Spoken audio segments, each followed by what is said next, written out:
Okay, my name is Lawrence McGlynn, and you are listening to the award-winning Philadelphia Hall Monitor here on WPPM 106.5 in Philadelphia, on Comcast Channel 66, and streaming live at phillycam.org. You can find us on Twitter at Hall Monitor WPPM, on our website www.hallmonitor.org, or on Facebook at PHMWPPM. Tonight on the program, we'll be joined by Lisa Haver, who will get us caught up on everything education related here in Philadelphia. Denise Clay Murray will report on the current state of the city's minority contracting goals. And Vanessa Marie Graber will discuss her panel presentation alongside FCC Commissioner Anna Gomez that took place last week. Denise, how are you tonight? I'm good. How are you? I'm doing okay. It's been a busy week Yes. in Philadelphia city government. You're going to tell us a little bit about that a little later in the show, what you've been following. We had a lot of committee hearings this week. We have the regular meeting tomorrow. I think they're trying to cram a lot in before Thanksgiving. Well, I always believe that city council treats the last couple of weeks before they go on a break like a graduate student with a 25-page paper that they were told when it was due at the beginning of the semester, but they don't start working on it until 3 weeks before the semester ends. Yes. And because of that, everything gets crammed in. Yep. That's kind of what we got going on. So speaking of teachers who would probably not approve of something like that, of waiting so long to start a paper, we're going to bring on Lisa Haver from the Alliance for Philadelphia Public Schools. Lisa, how are you? Good evening, Larry. Good evening, Denise. Yeah, deadlines can be difficult. And, when we work in a deadline-oriented business, which for us it's anathema when for something to let something go like that. But that seems to be what's happening. So we become experts in procrastination. Yes, that is true. So Lisa, why don't we start with your column from the Hall Monitor newsletter that came out today? Tell us a little bit about what you've been keeping an eye on. Yeah, I want to talk about a trend in education right now. Later on, we're gonna talk about what's happening with the Board of Education and City Council and closing schools. Education has always been seen as part of the community, part of the common good. But with the passage of No Child Left Behind back in 2000, 2001, in the George W. Bush administration, ever since then, really what we've seen is that education's become a marketplace and that more and more programs have to be sold. And as technology becomes more intense, more programs have to be sold. And there are trends in education. The pendulum swings from, well, we should teach reading this way, maybe we should teach it the other way. When I was in grade school, phonics. Then there became a more like balanced literacy immersion approach. And there was an article in the Inquirer last fall, and it was really nice profile of a school in Germantown, almost in Mount Airy near Lincoln Drive, called Lingelbach. And it really is. I mean, I know from people in the district, it's a really lovely little school, and it's got a lot of community support, and it's great to be in a school where everybody's pitching in and the kids are thriving. The article focused on one program that had been implemented in the school a few years ago. So the children who are in the third grade now started with this program. I don't know what the local name is, but it's part of the Science of Reading. And Science of Reading is like the new, big thing in reading education. And it's a more back to basics approach. It's about phonics and looking at individual letter sounds. It's, as I say, the pendulum swings. So before we had more of a balanced literacy, immersion in book, kids learning by context clues. In reality, you really need both. You need kids to understand the sound of each letter, and you need them to be able to read and understand what a word is in context. But it's ironic that over the years, when we've seen school choice be the prominent political ideology, school choice, and that would mean privatizing public schools, having more charter schools, and saying people should have a choice. But ironically, in terms of what is being taught and how it's taught, every year it seems like there's actually less and less choice. So when you look at the science of reading, you say, well, okay, is this a learning program or is this an ideology? It's caught on in so many states across the country that it's actually become alarming that certain states like Indiana has actually passed laws that say you can't teach any other way. This is the way to do it, and there is no other way. It was interesting that when the Inquirer ran this news article to profile the school, about a week or two later, the Inquirer editorial board wrote about how the district should be adopting this phonics-based approach in every school, and that it would lead to better jobs and a better economy in the city, which I thought was kind of a jump. But I mean, we at APS, who goes to every board meeting and are involved in all the, political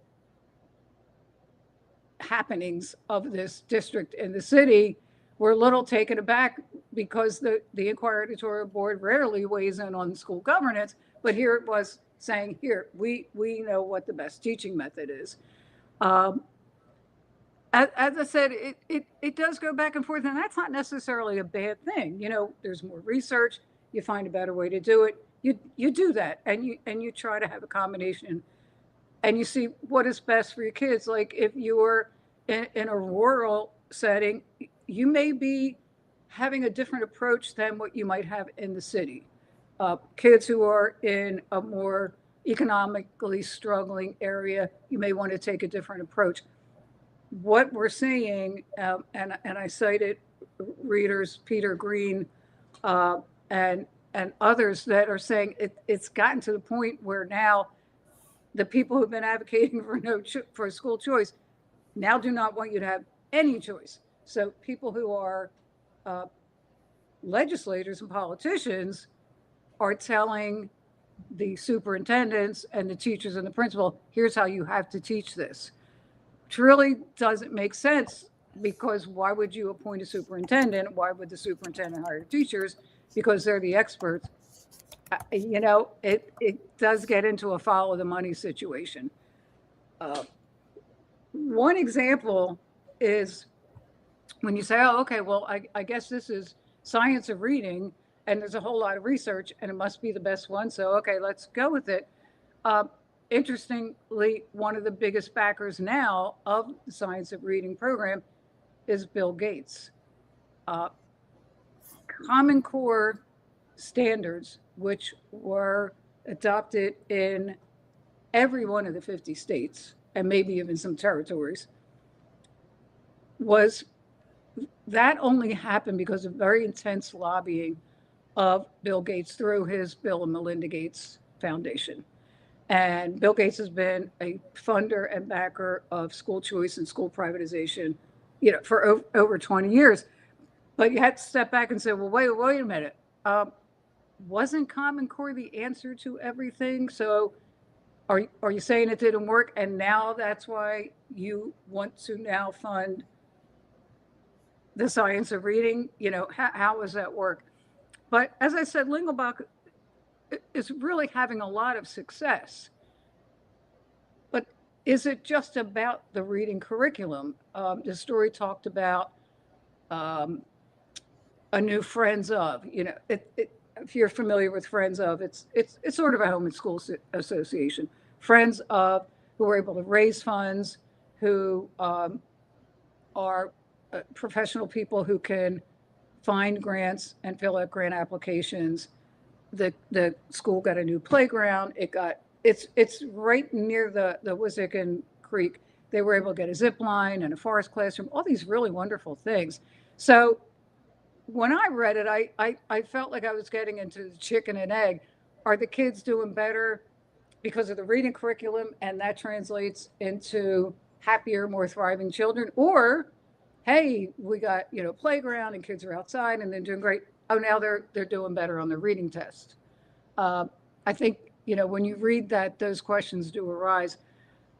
One thing that jumped out at me in this story about Lingelbach is there's no school library, no school librarian.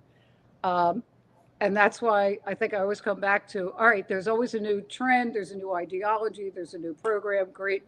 But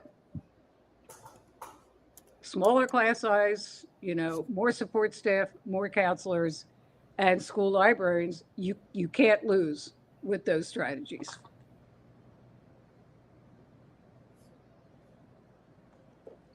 And this is, like you said, I always get concerned. One of my big pet peeves is when people say, well, we're going to run government like a business. Well, you can't do that. And it's the same thing with education. It's not a business, it's a service. It's almost like a public utility. Like it's not meant for generating revenue. Well, yes, it's not, except it's really hard to fight against that. And we've, been fighting against that for over 20 years. And these have real consequences. One of the writers that I cited, Nancy Bailey, who was a teacher and has been writing about education for many years. She is an expert in early childhood education and special education. And she said, when did it become the norm that kids had to learn how to read in kindergarten?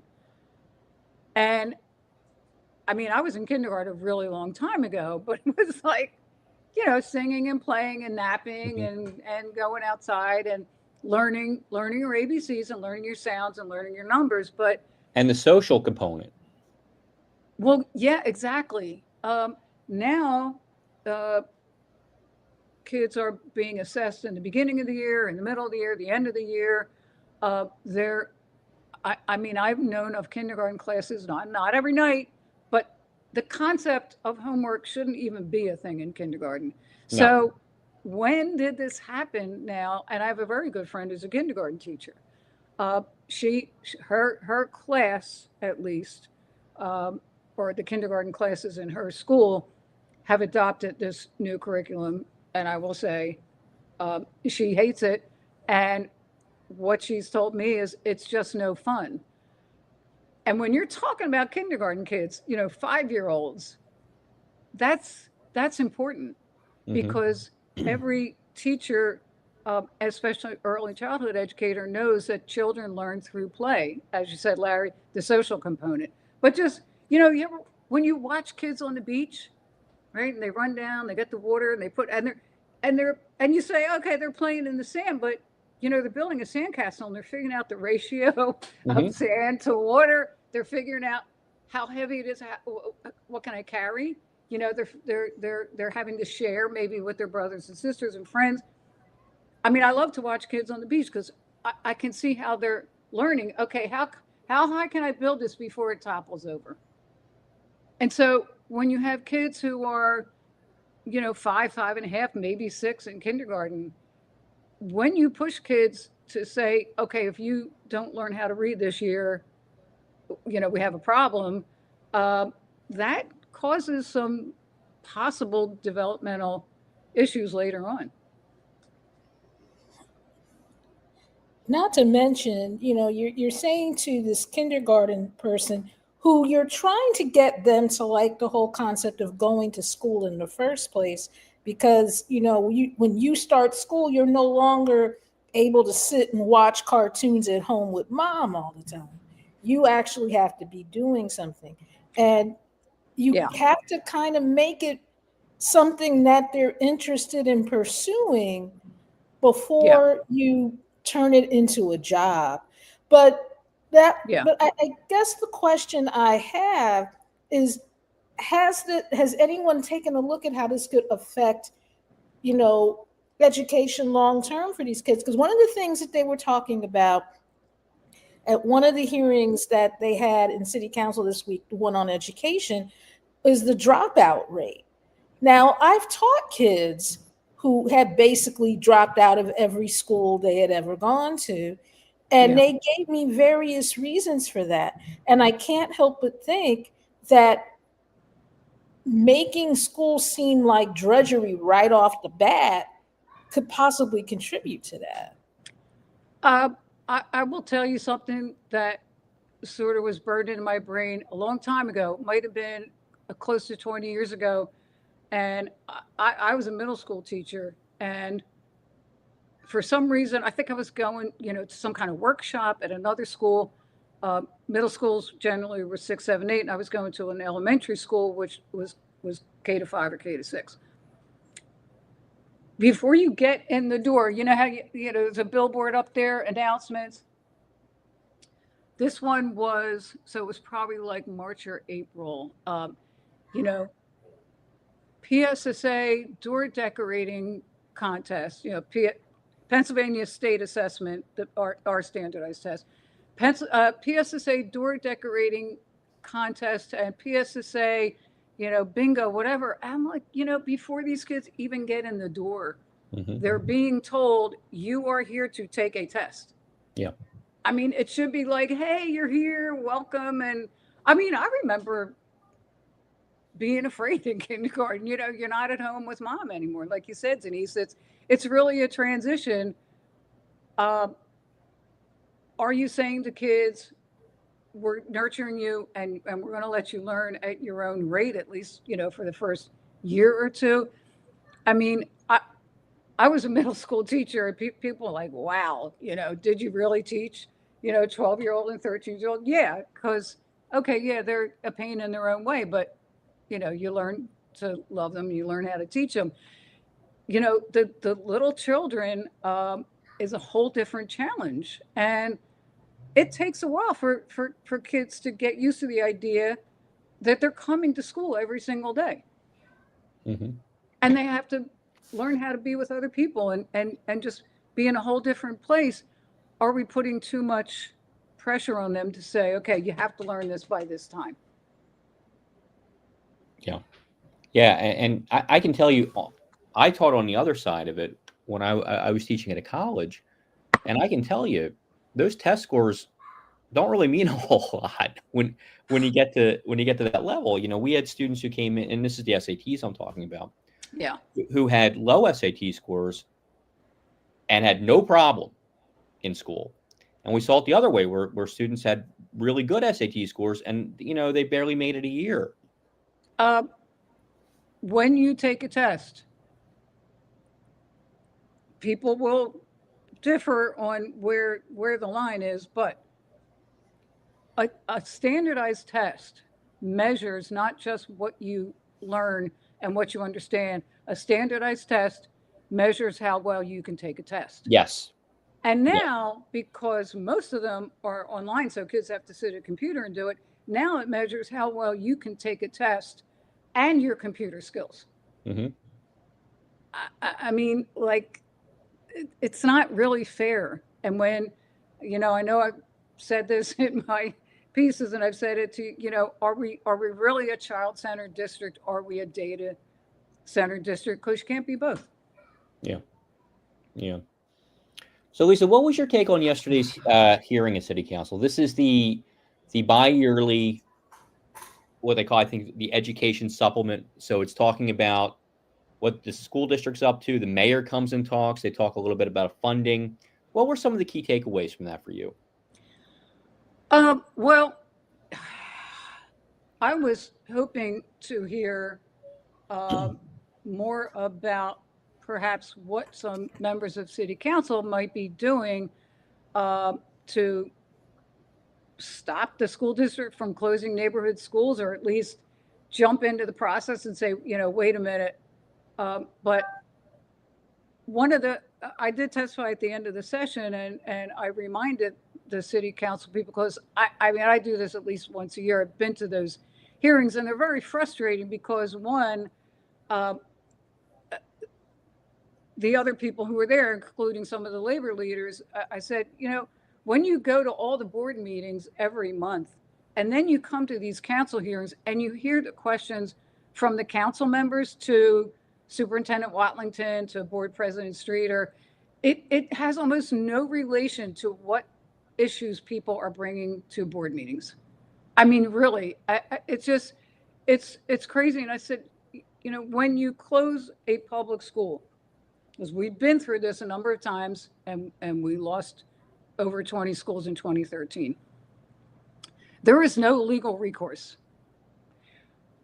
There were a lot of charter parents and some charter CEOs and administrators there yesterday who testified. And one of the charter CEOs actually suggested that there should be a moratorium on non-renewal of any charter school. That is really not realistic. And what you're saying is then that charter schools should not be accountable. I mean, if you have an institution where you're having children in your building all day and you're entrusted with taking care of them and educating them, you cannot say we don't want to be evaluated, we don't want to be held responsible. The reason that was cited was, well, it would be too destabilizing. But again, for those of us who have lived through all the charterization and the Renaissance program, which was in essence hostile takeover of neighborhood schools, we watched so much destabilization. You can't then say, oh no, okay, now that we're running schools, we're against destabilization. But we saw this at the confirmation hearing, you know, when Mayor Parker nominates board members and they have to go before council. What we're seeing in meeting after meeting that has to do with education is a lot of very vocal support for charter administrators and very little support for the public schools. When it was time for questioning, Councilmember Kendra Brooks actually said to Superintendent Watlington, no, I'm not even going to ask you about school closings. And nobody did. Nobody, I mean, this was a day-long hearing. This was like a 5.5 hour hearing with Superintendent Watlington, Board President Streeter, other administrators from the school district. This was 5 hours. There were a lot of people who were advocating for the charter schools and nobody who said, well, wait a minute, I don't want any of the schools in my area closed. What are you going to do about it? So not only do the parents and community members and educators at public schools have no legal recourse when their school is targeted for closure, I think we saw yesterday there's really no political recourse either. I mean, we had a rally out on 2 weeks ago against the school closing on the Parkway. APS has become part of a coalition called Stand Up for Public Schools, community organizations. I think some of the unions that operate in the district are part of it. There's really not an elected official in this city who has stepped up to say the district should not close any more neighborhood schools. Now, could that be because there are a lot of people currently in council that have deep charter ties? Because I noticed that a little bit myself. I'm like, wait a minute, should this person be, should this person recuse themselves on some of this stuff? Yeah. Because there are a lot of people with very deep charter ties in city council. There are. I mean, the most obvious one being Council President Kenyatta Johnson, whose wife is a very, very big charter lobbyist, has worked for Universal Charters, which is a big charter company in the city. There are other council members I know who have staff members who are on the boards of some of the charter schools. But Denise, I think I absolutely agree with you, and I could cite you more than that. But there's a bigger issue. Last year, APS worked with Philly Power Research, and we put out a report that talked about how the charter sector has built a very powerful and entrenched financial and political patronage system. And it's a big issue. We could talk about it for a while, but look at it this way. When we go to the school board meetings and there's an agenda, and let's say there's 20 items, and they're, to hire a company to fix a roof somewhere, to build a playground somewhere, for food, etc., services that a school district uses. Charter schools control those contracts themselves, and they control the hiring and firing. So a CEO at a charter school could have a local elected official call and say, one of my constituents needs a job. The charter CEO can give that constituent a job. And now that elected official will be much more inclined to show up at a board meeting and say, yeah, give this charter operator, he or she wants to operate another charter school. I support that. It's a very entrenched patronage system, and it's not just the individual connections. It's the system where there is the school district itself has about a $4.6 billion budget. If you look at a third of that is not regulated directly in the public school system. It goes to the charter schools. And we at APS have done many analyses over and we've talked about the salary and compensation packages, which are outrageous in many cases. You look at the contractors, you look at the real estate management companies, is a lot of money. And when you have the developers and the real estate and the contractors, those entities become political donors. That's how the patronage system works. That's the cycle. Yeah. Mm-hmm. Yeah. So I wish I were more optimistic, but I'm worried. I am worried. What are some of the other things that people should be keeping an eye on? Well, the school board is actually meeting tomorrow, 4:00. It's a regular action meeting. The December meeting is on December 4th because of the holidays. It's usually the third Thursday. So the December action meeting is just a couple of weeks after the November one. Now, you may have seen that story in the Inquirer a week or so ago that they pushed back the time that they're going to release the report. So it was supposed to be that they were going to release the report, the draft of the report, in November, and then the board would be voting in December. That leaves like this much room, for people to react, organize, fight back. And now they say, well, maybe January. But as I said to the Inquirer, it's not when they're going to announce it. It's how much time you have. So do you release it in November and vote in December? Or do you release it in January and vote in February? We have no idea how many schools have been targeted for closure. We don't know where. We don't know anything.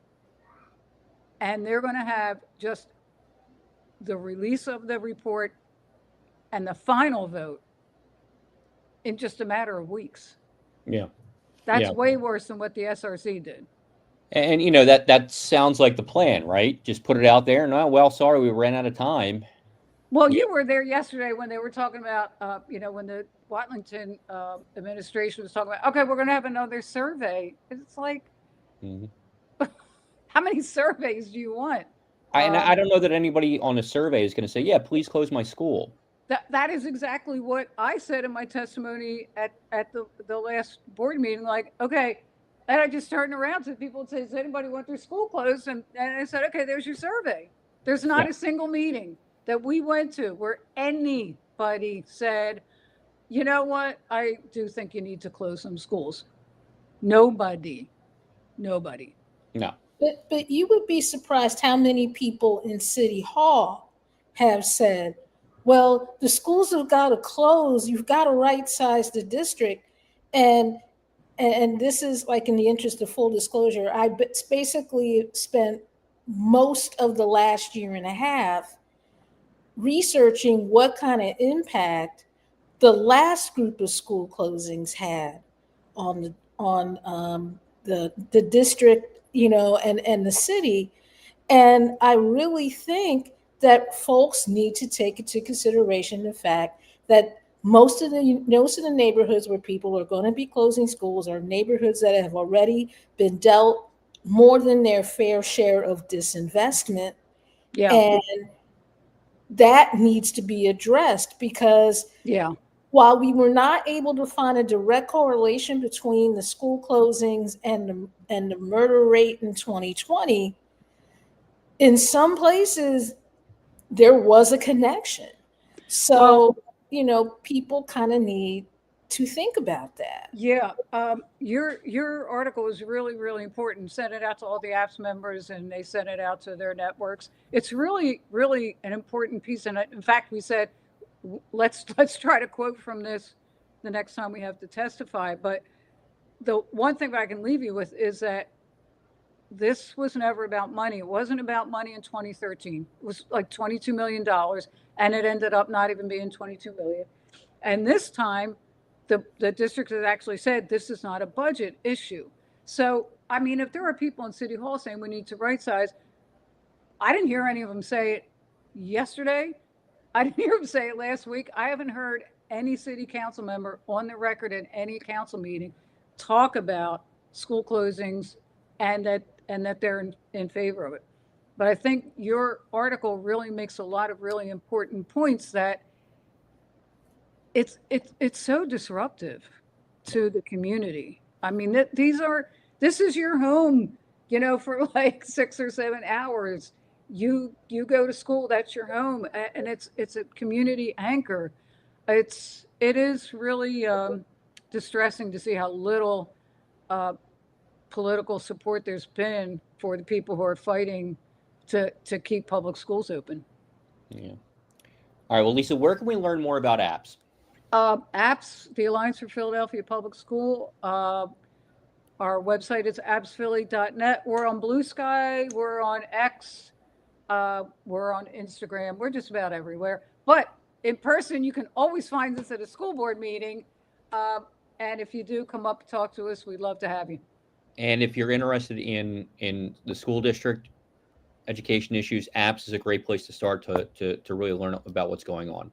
So, Lisa, thank you so much for being with us. Thanks, Denise. Thank Thanks, Larry. you. And now, Denise, we're going to bring on Vanessa Maria Graber. Vanessa, how are you tonight? I'm doing great.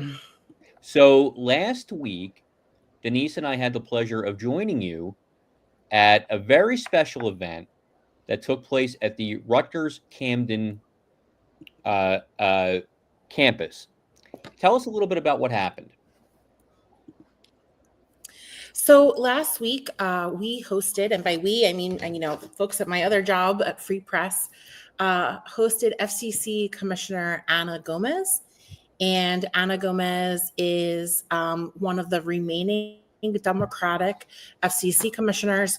For folks who don't know, the Federal Communication Commission has 5 commissioners, and whenever Republicans are in power, there's 3 seats reserved for the majority and 2 for the minority. So there are 3 Republican commissioners, but only 1 Democrat. So 1 seat is open. And of course, that commission is chaired by Brendan Carr. And Brendan Carr has been in the news lately, more so than past commissioners. And that's because of, the calls to Violate the amendment. Yeah. Calls for investigations on NPR stations, calls to cancel Jimmy Kimmel, and now more recently Seth Meyers.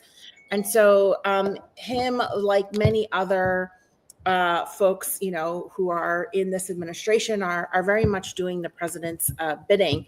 And so as a result, FCC commissioner is doing a tour across the U.S.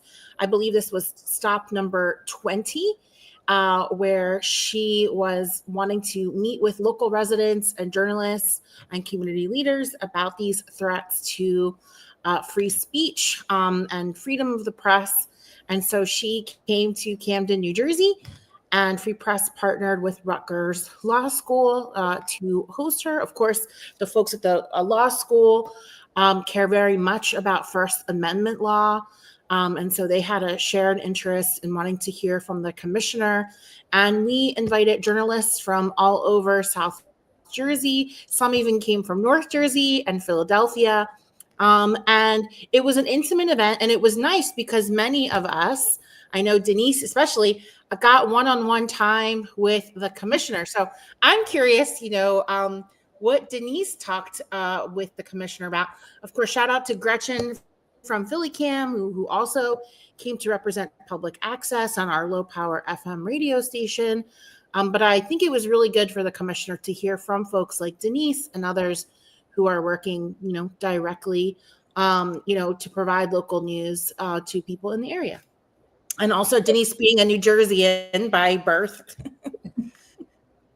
Yeah, and I also, mentioned to her the one thing that I think we all need to do when it comes to the FCC and some of the merger activities, because the merger activities came up a lot. I kind of put the bug in your ear. I said, what we need to do when you hear that someone is getting rid of all of their diversity, equity, and inclusion stuff, ask what the ask is. What do they want from the FCC? Because if you've noticed the pattern with every bit of conglomeration, there's been first there's the getting rid of all the diversity, or that comes afterward. And there's always an ask, and it's usually something really big. And Comcast is the latest group of people through their NBC News imprint that got rid of all of their diversity, equity, and inclusion stuff. So since we all know that Warner Brothers is up for sale, and there are like 5 or 6 people bidding on it, 5 or 6 companies, it's important to look to find out if Comcast is one of those companies and what they were willing to sacrifice to get what they wanted. Yeah, and that's important because the FCC is going to be taking up media ownership rules again, and some of the commissioners are looking to eradicate any caps on media ownership. And with various commissions, there's been different caps on or limitations on how much media you can buy up in a local area. Most of the time, advocacy organizations like Free Press have objected, right? Calling for tougher caps to ensure localism, competition, and diversity. So the idea that there would be no caps, no limitations, is quite concerning. And I think the other thing that's concerning are these investigations into public media stations for their coverage of ICE and for their underwriting policies. And so we want to make sure that, our speech is protected and that stations like ours are not going to be targeted just for the content of what we're sharing. And of course, following all of the FCC rules, we have an enormous amount of freedom of speech to air content like this, right? Where we are critical of government policies and we're spreading awareness and information. So I think it was great to talk directly to somebody who actually has the power to vote on these things and speak for people like us. So I have a video that I made. Denise and Larry, you're in it. And I made this for Free Press, but I'm thrilled to air it here. So if we can just play that right now. It's Vanessa Maria Graber here at Rutgers, New Jersey, in Camden, New Jersey. And we are behind the scenes of a Free Press event, which is all about free speech and local news in New Jersey. We've partnered with Rutgers Law School, and we have invited FCC Commissioner Ana Gomez to come and talk to leaders and citizens, journalists, and students here about freedom of speech. Check it out. Here to talk about free speech in danger and how to start building back so much of what we've lost. So I've been on a tour, my First Amendment tour throughout the country to bring to light this administration's actions to censor and control. They are taking action to pressure the press and how they report on this administration, and doing so leveraging every lever of power that they have.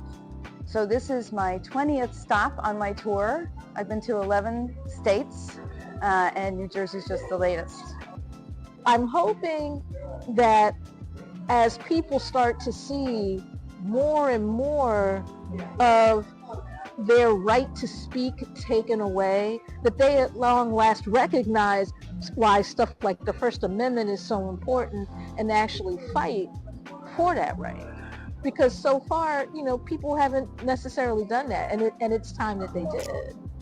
I think what we're looking at nationally is the consolidation of large media organizations that creates this kind of oligarchy that you have to push back against. And the way to do it is with the smaller local outlets. In Philadelphia, all across the country, different smaller outlets can reach different segments of the audience and give them what's really happening, not what is on some corporate agenda. And that's the way to sort of push back against this.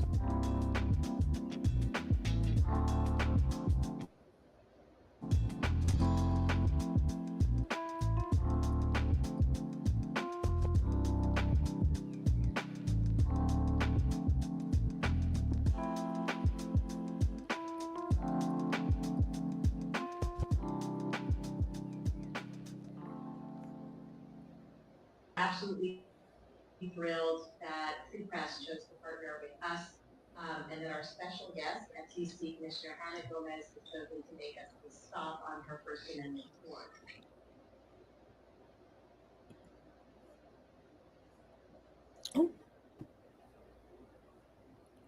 Okay, what happened here? Hey, it's Vanessa Maria Graber here at. There we go. Okay, we're back.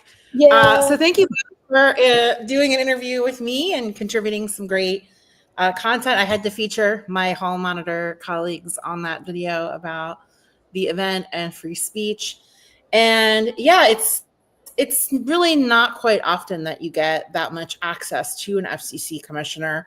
So I'm glad that we all got there early. We got a chance to speak to her directly. And yeah, we had a great panel.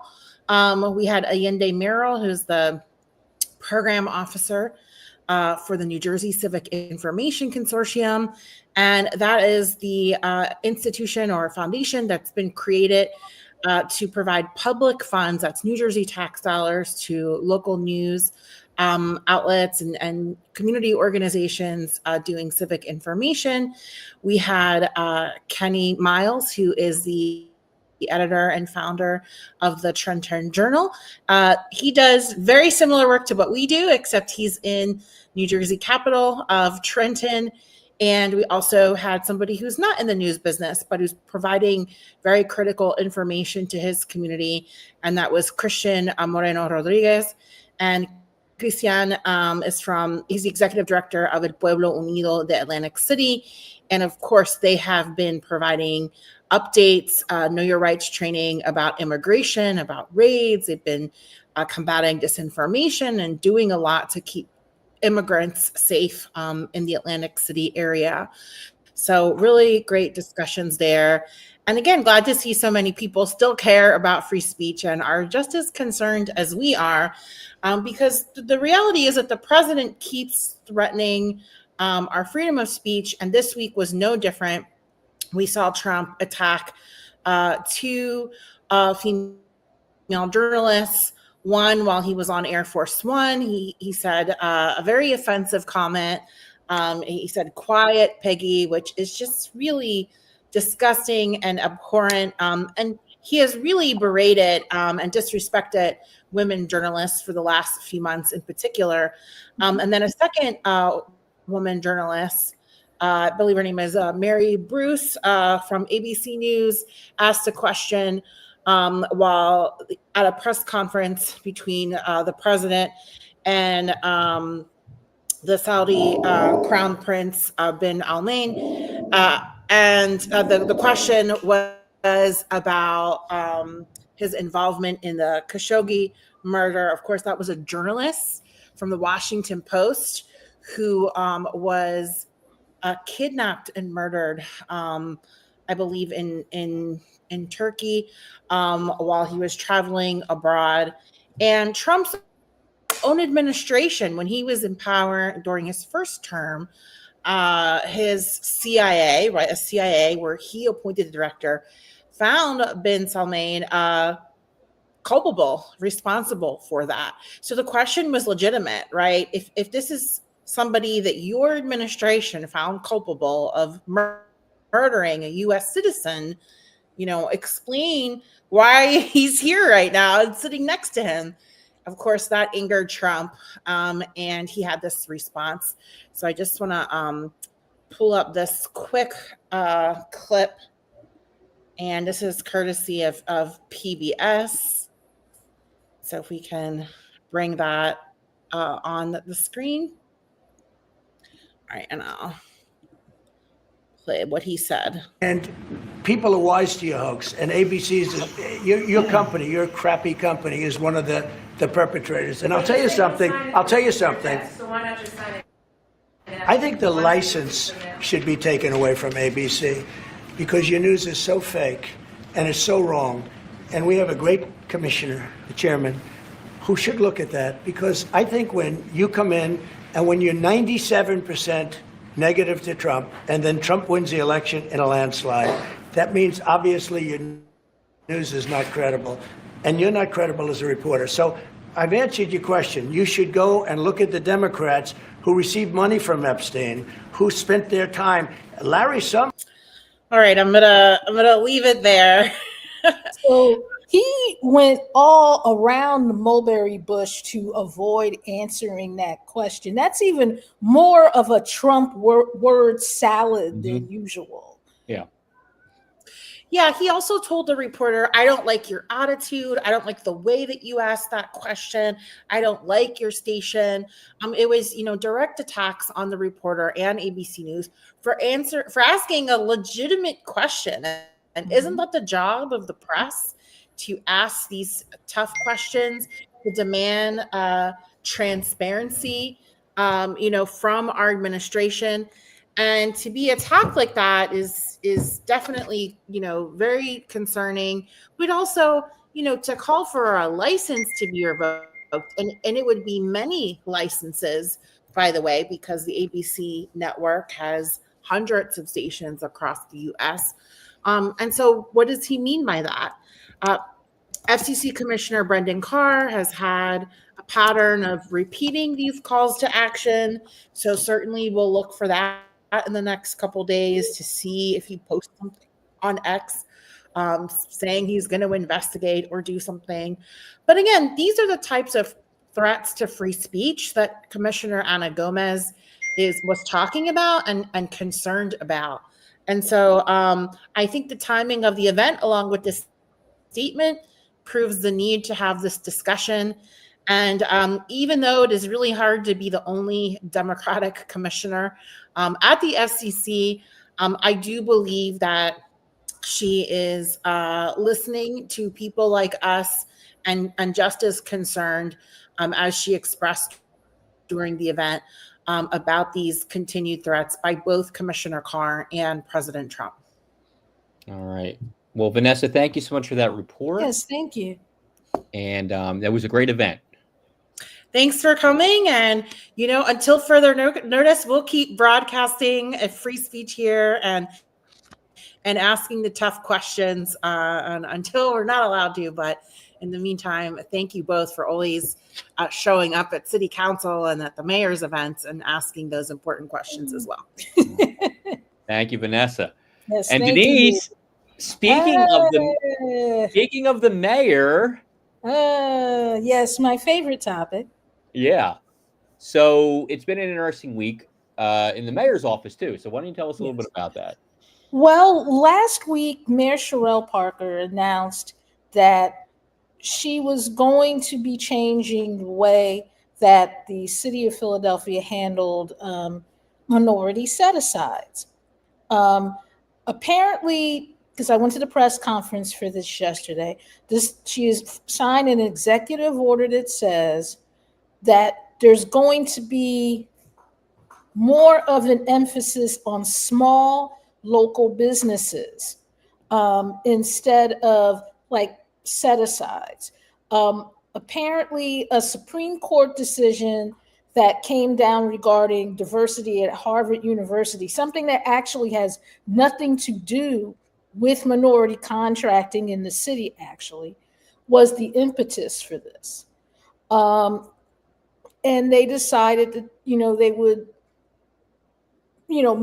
do this differently. And there were a couple of, really good reasons that they gave. Like, apparently, out of all of the minority business contractors that the city has, only 20% of these contractors get actual city business, and most of them are run by white women, which bears out in terms of the affirmative action statistics, where affirmative action was mostly beneficial to white women and not necessarily to people of color.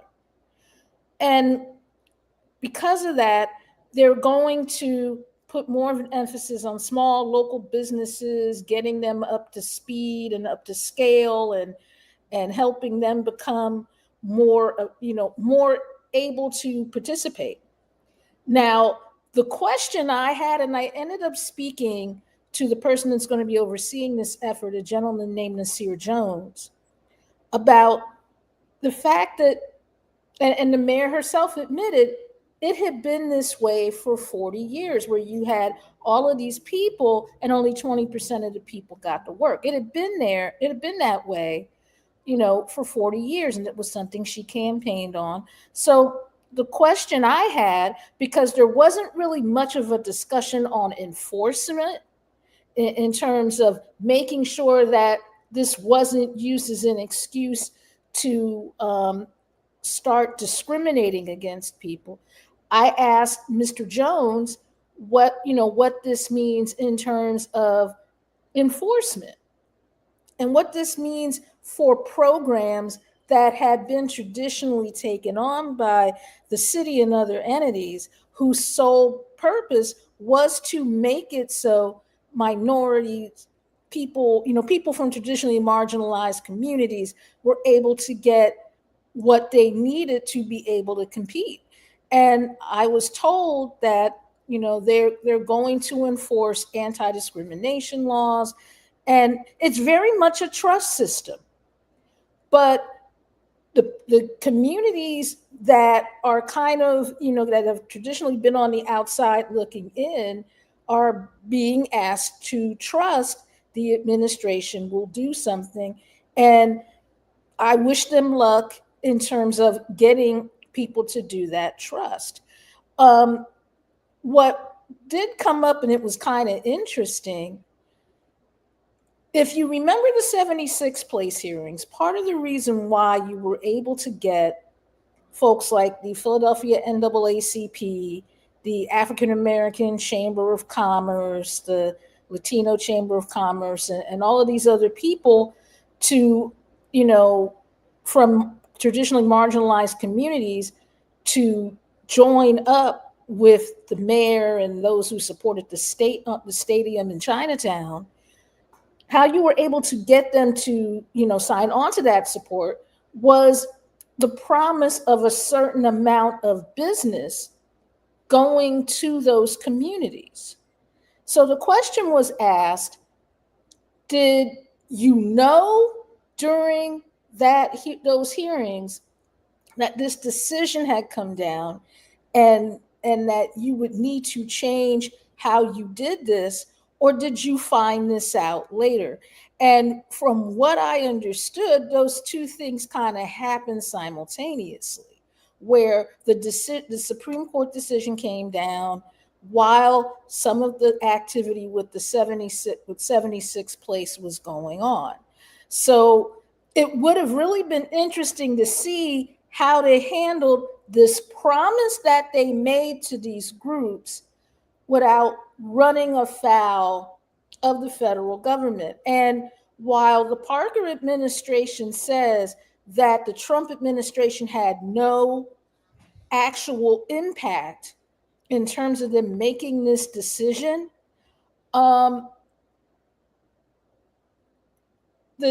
because of when the decision came down, I can see where people might think that is not, that the two things kind of clashed.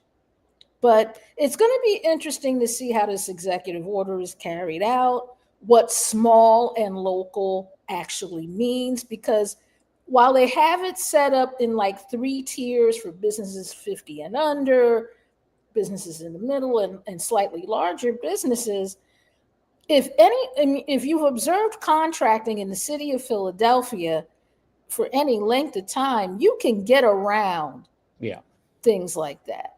But what was most important is that those people who had already taken the time to get the licenses to become a licensed minority business under the city to be able to be contractors, the thousands of dollars they spent to get those licenses will not have been in vain, because they automatically carry over to the new plan. Mm-hmm. I mean, getting around those requirements, you know, people make careers out of that, I feel like, because it was such an easy thing to do. But I want to go back to what you said about the Trump administration technically not having anything to do with this, I guess. She made it a point that the Trump administration did not figure into her calculus. Yeah, I'm not so sure about that. I feel like the Trump administration's factoring in almost everything they're doing, because, you know, what we have seen or not seen, as the case may be, we haven't seen a strong support for the immigrant community. We haven't seen strong support for the LGBTQ community in the city.